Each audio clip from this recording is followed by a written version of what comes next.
Senior सहाफ़ी और तजियाकार सुहेल वड़ाइच के मुताबिक मौजूदा मखलूत हुकूमत का सबसे बड़ा चैलेंज बहरहाल सियासी बहरान से निपटना है। क्या तहरीक इंसाफ के बानी को इसी तरह जेल में और मुंतखब ऐवान में कशीदगी को बरकरार रखकर पायदार माशी इस्तेहकाम हासिल किया जा सकेगा? मेरी जाती राय में ऐसा मुमकिन नहीं। नवाज शरीफ और आसिफ अली जरदारी को सर जोड़कर बैठना चाहिए और इस मसले के हल के लिए मुक्तदरा से भी बात करनी चाहिए।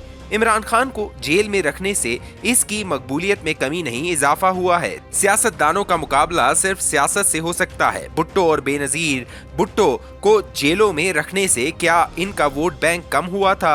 नवाज शरीफ को जेल में भेजने से क्या इनकी मकबूलियत को कोई फर्क पड़ा था? इसी तरह इमरान खान को भी जेल में रखकर सियासी शिकस्त नहीं दी जा सकती। बेहतरीन जमहूरी रवैया तो यही होगा कि तहरीक इंसाफ ने 8 फरवरी के इंतखाबात में जो कामयाबी हासिल की है, इसके मैंडेट को तस्लीम किया जाए। दूसरी तरफ इमरान खान भी अपने सियासी और जाती मुखालिफों के बारे में अपने इंतकामी रवैये पर नजरसानी करें। चीनी सीनियर वजीर की आमद पर तहरीक इंसाफ के वफ्द की सरकारी दावत में शिरकत खुश आइंद है। पार्लियामान के अंदर से ही मुज़ाकरात शुरू किए जाएं और मुल्क के सियासी और माशी इस्तेहकाम को मद्देनजर रखा जाए। वफाकी हुकूमत के पहले 100 दिनों में सियासी मौक़िफ़ की अदम मौजूदगी से जाहिर होता है कि शहबाज हुकूमत मईशत को अपनी पहली और आखिरी तरजीह समझ रही है। हालांकि सियासी हल की तरफ बढ़े बगैर पायदार मईशत का हदफ भी पूरा नहीं होगा। जो भी सियासी हल हो वो जमहूरी और आईनी उसूलों की सरबुलंदी के लिए होना चाहिए। अदलिया और मीडिया की आज़ादी, अपोजिशन का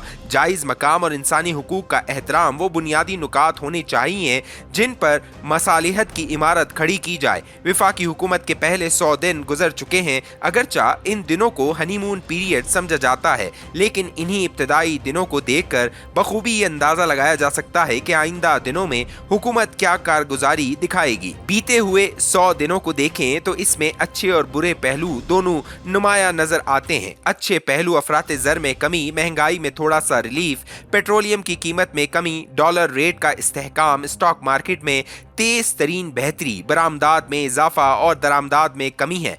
बुरे पहलुओं में नुमाया बात यह है कि माशी बेहतरी का जो मंजरनामा दिखाई दे रहा है वो मुस्तकिल तौर पर कायम रहता हुआ नजर नहीं आता। बज़ाहिर ये माशी बेहतरी एक बुलबुले की तरह है जो बैरून मुल्क के सूद के कर्ज की अदायगियों में सर्फ हो जाएगी और मुल्क एक बार फिर माशी अबतरी का चैलेंज भुगतेगा। दूसरा बुरा पहलू सियासी अदम इस्तेहकाम है। माशी बेहतरी को कायम रखने के लिए सियासी इस्तेहकाम नागुज़ीर होता है। चूंकि तहरीक इंसाफ इस हुकूमत को तस्लीम करने पर ही तैयार नहीं, इसलिए एतमाद का बहरान बढ़ता जा रहा है। मौजूदा वफाकी हुकूमत के सरबराह शहबाज शरीफ सियासत से आंखें चुराकर अपनी तवज्जो सिर्फ मईशत और गवर्नेंस पर मरकूज किए हुए हैं। हालांकि इनके वजीर आजम बनने और कायम रहने के लिए सियासत करना जरूरी है। सियासत पर इनका लब कुशाई न करना या दूसरे लफ्जों में गूंगा बना रहना हुकूमती सियासत में एक बड़ी रुकावट है। दुनिया भर में सियासी कामयाबी में पहली शर्त सियासी बयानिया और दूसरी शर्त कारगुजारी होती है। वजीर आजम शहबाज शरीफ की तवज्जो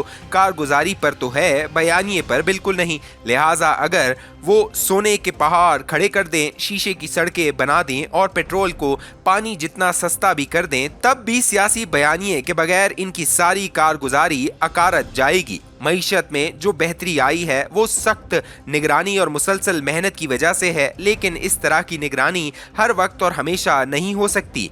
फौज और हुकूमती महकमों ने डॉलर की अफगानिस्तान स्मगलिंग को काफ़ी हद तक कंट्रोल किया हुआ है। चमन बॉर्डर काफ़ी अरसे से बंद है। जाहिर है इसे हमेशा बंद नहीं रखा जा सकता। जब ये बॉर्डर खुलेगा तो फिर से स्मगलिंग शुरू हो जाएगी। ईरान बॉर्डर से गैर कानूनी तेल पर 70% काबू पा लिया गया है, लेकिन अब भी 30% ईरानी डीजल और पेट्रोल पाकिस्तान में फरोख्त हो रहा है।